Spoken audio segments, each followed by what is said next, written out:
عید کا تصور اسلام میں کیا ہے؟ خوشیاں منانا. اور اللہ تعالیٰ قرآن میں فرماتا ہے محبوب آپ فرما دیں جب تمہارے پاس اللہ کا فضل اور اس کی رحمت آئے تو خوشیاں مناؤ.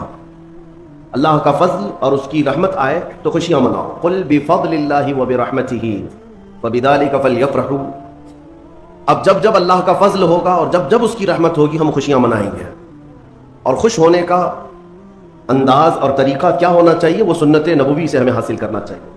خوشیاں منانے کا مطلب یہ نہیں ہے کہ ہم دنیا جیسے خوشیاں مناتی ہے اسی انداز میں منانے لگ جائیں.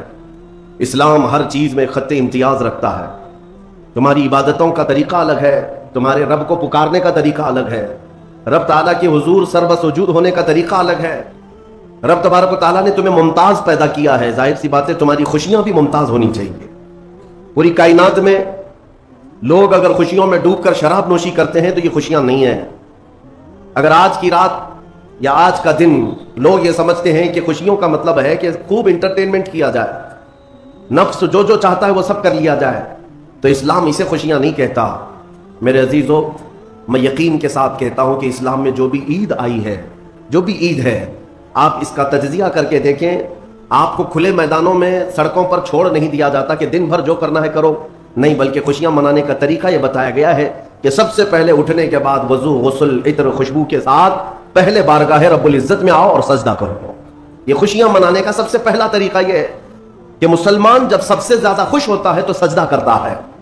تو سجدہ کرنے کے لیے آج عیدگاہوں میں، مسجدوں میں جو لوگوں کی آج قطاریں ہیں، صفیں لگی ہیں، میرے عزیزوں، یہ اسلام کا خوشی منانے کا طریقہ ہے. یہ نہیں کہ لوگوں کے درمیان کچرا بن کر کے، لوگوں کو ایذا دے کر کے خوشیاں منائی جائے. اسلام اس کا قائل نہیں ہے.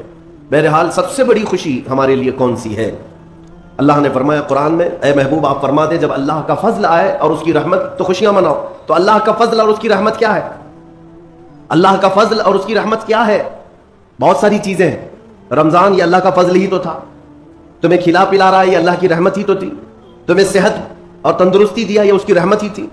تو یہ فضل اور یہ رحمت ہے. لیکن سب سے بڑی رحمت جب تمہارے پاس آئے تو خوشیاں مناؤ. قرآن کہتا ہے سب سے بڑی رحمت کیا ہے؟ وما ارسلناک الا رحمتا للعالمین. محبوب ہم نے آپ کو سارے جہانوں کی رحمت بنا کر بھیجا ہے. پتہ یہ چلا کہ کائنات کی سب سے بڑی رحمت مصطفیٰ کریم کی ذات پاک ہے، اور جب وہ آئے تو سب سے بڑی خوشی کا دن ہوتا ہے. اسی لیے کہا ہے کہ دونوں عیدوں سے افضل ہے عید میلاد رسول. چاہے عید الفطر ہو یا بقرعید ہو، عید الاضحیٰ ہو، یہ دونوں عیدوں سے افضل ہے عید میلاد رسول. اس کی وجہ یہ ہے کہ ہمیں نہ عید الفطر معلوم ہوتی نہ عید الاضحیٰ معلوم ہوتی. یہ سب معلوم ہوئی ہیں اگر تو آمینہ کے لال کے صدقے میں معلوم ہے. ہاں، ہمیں رمضان پتہ چلا ہے، عید پتہ چلی ہے، تو کس کی بدولت؟ اگر مصطفیٰ کریم صلی اللہ علیہ وسلم نہ آتے نہ بتاتے تو کون سے رمضان کا تصور تھا، کون سی عید پتہ چلتی؟ اسی لیے حاصل کلام تو یہ ہے میرے عزیزو، وہ جو نہ تھے تو کچھ نہ تھا، وہ جو نہ ہو تو کچھ نہ ہو، جان ہے وہ جہان کی اور جان ہے تو جہان ہے. آج عید اگر منانا بھی ہے تو میں یہ ضرور کہوں گا کہ آج عید پڑھنے کے بعد، نماز پڑھنے کے بعد سب سے پہلا کام جو آپ کرتے ہیں وہ کیا ہے؟ سب سے پہلا کام آپ یہ کرتے ہیں اپنے ماں باپ، اپنے رشتہ داروں سے ملاقات، اور گھر جلدی بھاگ کر کے جاتے ہیں کہ اپنے بڑوں سے ملاقات کرنا ہے. آج مصافحہ معانقہ کا دن ہے. آپ کو اپنے ماں باپ جس قدر یاد رہتے ہیں میرے عزیزو، اس رسول کو آج ہرگز فراموش نہ کرو جو اپنی رات کی تنہائیوں میں تمہیں امتی امتی کہہ کر یاد کیا کرتے تھے. آج ان کا دن ہے، آج اس رسول پاک کا دن ہے. سورج کے ڈوبنے سے پہلے پہلے تک کثرت سے میرے آقا کی بارگاہ میں بیٹھ کر درود بھیجو اور عرض کرو کہ آقا آج میری خوشی کا دن ہے. میں اپنے ماں، اپنے باپ، اپنے بھائی، اپنے بہن، سب سے زیادہ اگر دنیا میں کسی سے پیار کرتا ہوں تو آپ کی ذات مبارکہ ہے. رسول پاک صلی اللہ تعالیٰ علیہ وسلم کو یاد کرنا آج کی عید کے دن کا ایک بہت ہی بڑا حصہ ہے مومنوں. باقی میں دوسروں کے بارے میں نہیں کہہ سکتا جن لوگوں نے آج کی عید کو جوا کا اڈا بنا لیا ہو، شراب پینے کا ذریعہ بنا لیا ہو، سینما تھیٹر پہ جا کر کے عیش کرنے کا ذریعہ سمجھا ہو. میں سمجھتا ہوں کہ ان کے اندر روح اسلام نہیں آئی. اگر اسلام کی روح ہوتی، اگر ایمان ان کے قلب میں بشاشت پیدا کر چکا ہوتا تو ہرگز وہ ایسی جگہ قدم بھی نہیں رکھتے. اے میرے عزیزو، آج مصطفیٰ کریم صلی اللہ علیہ وسلم کے سچے غلام بن کر کے دکھانے کا بھی دن ہے. آج دنیا تمہیں دیکھ رہی ہے، آج پوری دنیا دیکھ بھی رہی ہے اور ڈر بھی رہی ہے کہ یہ باہر نکلے ہیں آج کیا ہونے والا ہے. میرے عزیزو، تمہارے پاس سب سے بہترین میسج دینے کا وقت یہ ہے کہ رسول کریم صلی اللہ تعالیٰ علیہ وسلم کے غلام ان کی سنتوں میں ملبوس اپنے گھروں سے آج نکلے ہیں اور پوری دنیا میں حضور کی سنتیں عام کر کے رہیں گے اور حضور پاک صلی اللہ علیہ وسلم کے اخلاق کو پھیلا کر رہیں گے. آج تمہارے ذریعے سے حضور اکرم صلی اللہ علیہ وسلم کے اخلاق عام ہونی چاہیے. نان مسلم ہو، غیر مسلم ہو، کوئی بھی اگر اس کے ساتھ تمہارے مدد کا جذبہ آیا، کم سے کم اس کے دل میں یہ خیال تو آئے گا کہ یہ نوجوان کیوں میرے ساتھ اچھائی کر رہا ہے۔ اس وقت تم یہ بتا سکتے ہو یہ میرا اپنا عمل نہیں، یہ میرے آقا کا عمل ہے۔ نبی پاک صلی اللہ تعالیٰ علیہ وسلم آج کے دن غریبوں کو نہیں بھولتے، یتیموں کو فراموش نہیں کرتے۔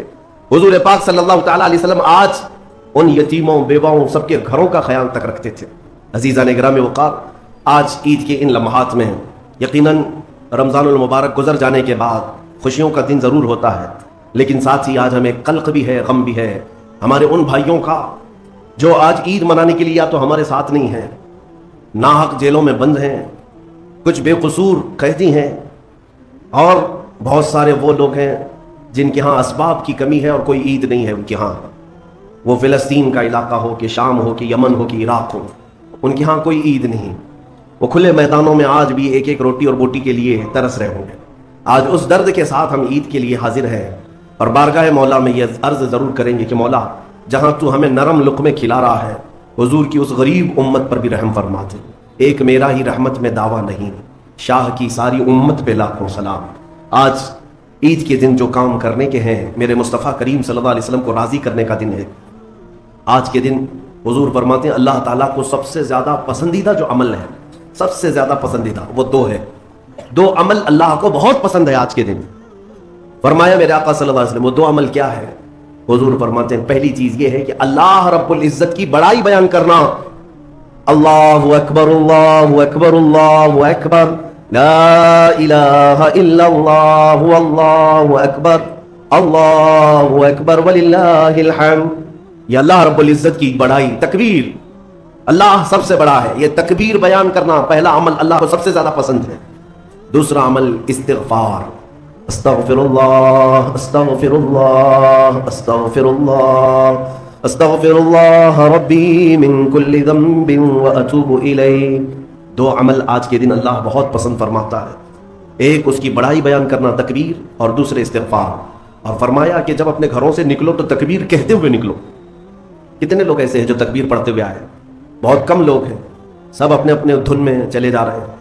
یہاں تک کہ فرمایا اس تکبیر کا اہمیت کا اندازہ اس سے لگاؤ، آنے کے وقت جس راستے سے آئے تھے عید کے لیے، جانے کے وقت دوسرے راستے سے جاؤ۔ واجب نہیں ہے، لیکن اس کی حکمت کیا ہے؟ ایک راستے سے آنا اور دوسرے راستے سے جانا سنت۔ فرمایا گیا کہ جب تم ایک راستے سے تکبیر پڑھتے ہوئے آتے ہو تو اس راستے پر موجود جتنے مکان، پتھر، درخت ہیں وہ سب تمہاری تکبیر کی گواہی دیں گے۔ قیامت کے دن تمہاری تکبیر کی وہ گواہی دیں گے کہ مولا یہ ہمارے سامنے سے تیری بڑائی کرتا ہوا گزرا ہے۔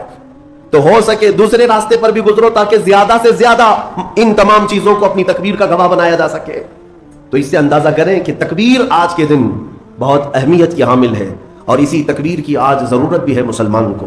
اقبال نے بہت اچھے انداز میں کہا تھا، کفر دم توڑ دے گا ٹوٹی ہوئی شمشیر کے ساتھ، گر تم نکل آ جاؤ ایک بار نعرے تکبیر کے ساتھ۔ مطلب یہ ہے کہ اس تکبیر کا آج بھی بہت سارے لوگوں کو انتظار ہے جس تکبیر کی آواز سے ہی کفر کے خیموں میں ہلچل مچ جائے۔ وہ صرف اور صرف حلق سے نکلنے والی تکبیر نہیں ہے، وہ ایمان کی بشاشت اور توکل کے ساتھ نکلنے والی تکبیر ہے۔ اللہ رب العزت ہم سب کو کہنے سننے سے زیادہ عمل کی توفیق عطا فرمائے۔ آج میرے عزیزوں، عید الفطر میں جو نہیں کرنے کے کام ہے وہ مجھے بتانے کی ضرورت نہیں، سمجھدار طبقہ ہے ہمارا۔ آج شام تک ایک بات طے کر کے رکھ لینا، کیونکہ کل رات کو ہی شیطان آیا ہے چھوٹ کر کے قید سے، اور وہ اپنے پورے فورس کے ساتھ چاہتا ہے کہ تمہیں کسی نہ کسی طرح سے ان راستوں سے لے کر گناہوں کے اڈوں پر لے جاؤ۔ کتنے ایسے لوگ ہیں جو ایک ہی دن میں اس کے شکنجے میں پھنس جاتے ہیں، یہ ان کا معاملہ ہے۔ اس لیے آج شام تک اپنے آپ کو کنٹرول کرو کہ میں نہ آج گانے بجانے، سینما اور جوؤں کی طرف جاؤں گا، اور نہ ہی بے حیائی کے اڈوں کی طرف جاؤں گا۔ آج کا دن اللہ رب العزت اپنے فرشتوں پر رشک فرماتا ہے۔ توجہ تو چاہتا ہوں، توجہ۔ عید کے دن جب بندے سجدے میں گرتے ہیں، عیدگاہ ہو کہ مسجدیں ہو، جیسے ہی تم عید کے دن سجدے میں چلے جاتے ہو، یہ لمحہ کون سا ہے جانتے ہیں آپ؟ یہ لمحہ کون سا ہے؟ جس دن دنیا پوری، آپ بھی رمضان بھر سجدے میں گئے ہوں گے، عبادتیں کر کے بھیک کیا مانگتے تھے؟ اللہ تو راضی ہو جا، ہم یہاں مانگ رہے تھے۔ لیکن عید کے دن کے سجدے کے بارے میں فرمایا گیا جیسی امت سجدے میں جاتی ہے، مولا سارے فرشتوں میں اعلان فرماتا ہے، فرشتوں آؤ دیکھو میرے بندے، میں ان سب سے راضی ہوں اور ان سب پر مجھے رشک آتا ہے۔ آج دنیا خوشیوں میں ڈوب کر کے عیاشی کرنا چاہتی ہے، لیکن میرے یہ بندے ہیں جو دنیا کو ترک کر کے میری بارگاہ میں سجدہ ریز ہیں۔ آج مولا رب العزت رشک فرماتا ہے فرشتوں پر۔ اس لیے میرے عزیزوں، نہایتی اخلاص کے ساتھ، اطمینان کے ساتھ، اور اللہ رب العزت کی بارگاہ میں اپنے آپ کو خود سپرد کر کے عید کی نماز ادا کریں، اور امید ہے کہ یہ عید ہماری ایک انقلاب لائے گی انشاءاللہ۔ جو حالات آج پیدا ہو چکے ہیں، میں اس کے لیے بھی گزارشتاً یعنی معروضتاً یہ عرض کروں گا کہ آپ امن و امان کو برقرار رکھیں، امن و امان کو برقرار رکھیں، یہ بہت ضروری چیز ہے۔ مجھے افسوس ہے یہاں کے بھی حالات اور پورے ہندوستان کے بھی حالات جس طرح سے اپنائے جا رہے ہیں۔ یہودیوں کی ایک بڑی سازش تھی خلافت عثمانیہ کے زمانے میں۔ وہ کیا کرتے تھے کہ مسلمانوں کو بھڑکانے کے لیے، ورغلانے کے لیے کچھ ان کی مقدس چیزوں کی توہین کرتے تھے کسی ایک کے ذریعے سے، اور جب مسلمان بھڑک جاتے، باہر آتے، تو پھر ان کے بیچ میں یہ یہودی بھی داخل ہوتے تھے، باضابطہ یہ طریقہ اپناتے تھے اور پھر مسلمانوں میں آپس میں لڑا دیتے تھے۔